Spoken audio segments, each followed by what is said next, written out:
আসসালামু আলাইকুম। রাবেয়াস অনলাইন ক্লাসের পক্ষ থেকে সবাইকে স্বাগত জানাচ্ছি।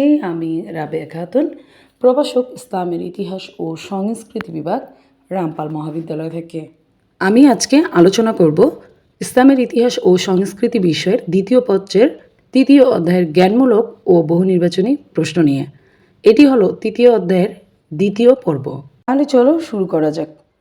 প্রশ্ন নম্বর ২৮, সম্রাট হুমায়ুনের পিতার নাম কী ছিল? সম্রাট হুমায়ুনের পিতার নাম ছিল জহিরুদ্দিন মোহাম্মদ বাবর। প্রশ্ন নম্বর ২৯, হুমায়ুন শব্দের অর্থ কী? হুমায়ুন শব্দের অর্থ হল সৌভাগ্যবান। প্রশ্ন নম্বর ৩০, সম্রাট হুমায়ুন কত সালে মুঘল সিংহাসনে আরোহণ করেন? সঠিক উত্তর হবে ৩০ ডিসেম্বর ১৫৩০। প্রশ্ন নম্বর ৩১, সম্রাট হুমায়ুনের রাজত্বকালে সবচেয়ে উল্লেখযোগ্য ঘটনা কী ছিল? সেটি হলো মুঘল আফগান দ্বন্দ্ব। প্রশ্ন নম্বর ৩২, বাংলাকে জান্নাতাবাদ বলেছেন কে? উত্তর সম্রাট হুমায়ুন। প্রশ্ন নম্বর ৩৩, দিন পানা শব্দের অর্থ কী? সঠিক উত্তর হবে দিন পানা শব্দের অর্থ হল বিশ্বাসীদের আশ্রম। প্রশ্ন নম্বর ৩৪, কোন যুদ্ধের মাধ্যমে সাময়িকভাবে ভারতে মুঘল শাসনের অবসান হয়েছিল? সঠিক উত্তর হবে কনৌজ বা বিলগ্রামের যুদ্ধ। প্রশ্ন নম্বর ৩৫, সম্রাট হুমায়ুনের প্রথম রাজত্বকাল কত সাল পর্যন্ত ছিল? সঠিক উত্তর হবে ১৫৩০ খ্রিস্টাব্দ থেকে ১৫৪০ খ্রিস্টাব্দ পর্যন্ত। আমি তোমাদের ক্লাসে বলেছি যে সম্রাট হুমায়ুনের যে রাজত্বকাল ছিল সেটা দুই ভাগে বিভক্ত ছিল, অর্থাৎ তিনি দুইবার মুঘল সাম্রাজ্যের সম্রাট হয়েছিলেন এবং ১৫৩০ থেকে ১৫৪০ খ্রিস্টাব্দ পর্যন্ত তিনি প্রথমবার রাজত্ব করেছিলেন। ১৫৪০ খ্রিস্টাব্দে তিনি কনৌজ বা বিলগ্রামের যুদ্ধে শেরশাহের কাছে পরাজিত হয়ে পালিয়ে যেতে বাধ্য হয়েছিলেন। তারপর ভারত উপমহাদেশে তখন কিন্তু মুঘল সাম্রাজ্যের সাময়িকভাবে অবসান হয়েছিল। তখন শেরশাহের একটি যে রাজবংশ ছিল সেই রাজবংশটি তখন ভারত উপমহাদেশ শাসন করেছিল। প্রশ্ন নম্বর ৩৬, সম্রাট হুমায়ুনের দ্বিতীয় রাজত্বকাল কবে শুরু হয়েছিল বা কত সালে শুরু হয়েছিল? সঠিক উত্তর হবে ১৫৫৫ খ্রিস্টাব্দে তার দ্বিতীয় রাজত্বকাল শুরু হয়েছিল। তবে অন্য একটি তথ্য মতে ১৫৫৬ খ্রিস্টাব্দে। নম্বর ৩৭, চৌসার যুদ্ধ হয়েছে কত সালে? চৌসার যুদ্ধ হয়েছে ২৬ জুন ১৫৩৯ খ্রিস্টাব্দে। প্রশ্ন নম্বর ৩৮, কনৌজের বা বিলগ্রামের যুদ্ধ হয়েছে কত সালে বা কত তারিখে? ১৭ মে ১৫৪০ সালে এই যুদ্ধটি হয়েছে। প্রশ্ন নম্বর ৩৯, সম্রাট হুমায়ুন কবে মুঘল সাম্রাজ্য পুনরুদ্ধার করেছিল? এটার উত্তর হবে ১৫৫৬ খ্রিস্টাব্দে। প্রশ্ন নম্বর ৪০, সম্রাট হুমায়ুন কত সালে মৃত্যুবরণ করেছিলেন? সঠিক উত্তর হবে ২৬ জানুয়ারি ১৫৫৬ খ্রিস্টাব্দে তিনি মৃত্যুবরণ করেছিলেন। প্রশ্ন নম্বর ৪১, সম্রাট হুমায়ুন কিভাবে মৃত্যুবরণ করেন? সঠিক উত্তর হবে দিনপানা শহরে নিজের গ্রন্থাগারের সিঁড়ি থেকে পড়ে যেয়ে সম্রাট হুমায়ুন মৃত্যুবরণ করেছিলেন। প্রশ্ন নম্বর ৪২, দিওয়ানি হুমায়ুন কি? দিওয়ানি হুমায়ুন হল সম্রাট হুমায়ুনের একটি কাব্যগ্রন্থ।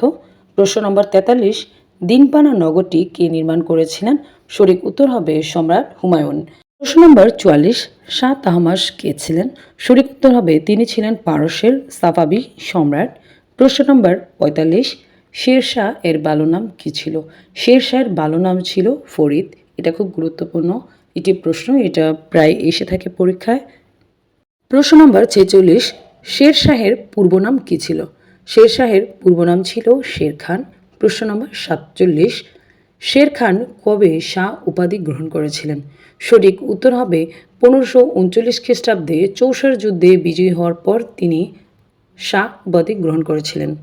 প্রশ্ন নম্বর ৪৮, ভূমি ব্যবস্থাপনায় কবুলিয়ত ও পাট্টা প্রথার প্রচলন করেছেন কে? সঠিক উত্তর হবে শেরশাহ। প্রশ্ন নম্বর ৪৯, গ্র্যান্ড ট্রাঙ্ক রোডের নির্মাতা কে ছিলেন? সঠিক উত্তর হবে শেরশাহ। প্রশ্ন নম্বর ৫০, পাট্টা কি? পাট্টা হলো জমির ওপর কৃষকদের সত্ত্ব অধিকার দলিল। প্রশ্ন নম্বর ৫১, তাকাবি কি? তাকাবি হলো সম্রাট শেরশাহের প্রবর্তিত একটি কৃষি ঋণ ব্যবস্থা। প্রশ্ন নম্বর ৫২, কবুলিয়ত প্রথা কি?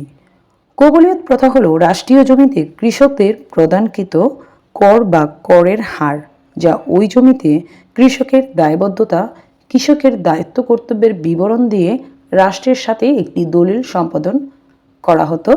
সেই দলিলটিকেই মূলত বলা হয়ে থাকে পাট্টা। অর্থাৎ রাষ্ট্রীয় জমি কৃষকদের যখন দেয়া হতো তখন কৃষকদের সাথে একটি চুক্তি করা হতো। সেই চুক্তিটি শর্ত যে শর্তগুলো ছিল সেই শর্তগুলো গ্রহণ করে কৃষকরা একটি দলিল সম্পাদন করত। সেই দলিলটিকেই ইতিহাসে কবুলিয়াত প্রথা বলা হয়ে থাকে। প্রশ্ন নম্বর 53, শেরশাহ প্রবর্তিত স্বর্ণমুদ্রার নাম কি ছিল? শেরশাহ প্রবর্তিত স্বর্ণমুদ্রার নাম ছিল আশরাফি। নম্বর 54, শেরশাহ কত খ্রিস্টাব্দে মৃত্যুবরণ করেছিলেন? সঠিক উত্তর হবে 1545 খ্রিস্টাব্দে শেরশাহ মৃত্যুবরণ করেছিলেন। প্রশ্ন নম্বর 55, শেরশাহ তার বিশাল সাম্রাজ্যকে কয়টি প্রশাসনিক ইউনিটে ভাগ করেছিলেন? শেরশাহ তার যে সাম্রাজ্য ছিল সেই সাম্রাজ্যটিকে মোট 47টি মতান্তরে 66টি প্রশাসনিক ইউনিটে ভাগ করেছিলেন। প্রশ্ন নম্বর 56, ভারতের সুর আফগান বংশের প্রতিষ্ঠাতা কে ছিলেন? সঠিক উত্তর হবে সম্রাট শেরশাহ। প্রশ্ন নম্বর 57, চৌসার যুদ্ধে কে জয়ী হয়েছিলেন? সম্রাট শেরশাহ জয়ী হয়েছিলেন। এই পর্যন্তই। আমি আবার পরবর্তী ক্লাসে বাকি অংশ নিয়ে আলোচনা করব। সবাই সুস্থ থাকো, নিরাপদে থাকো, এই প্রত্যাশায় আমি বিদায় নিচ্ছি। আল্লাহ হাফেজ।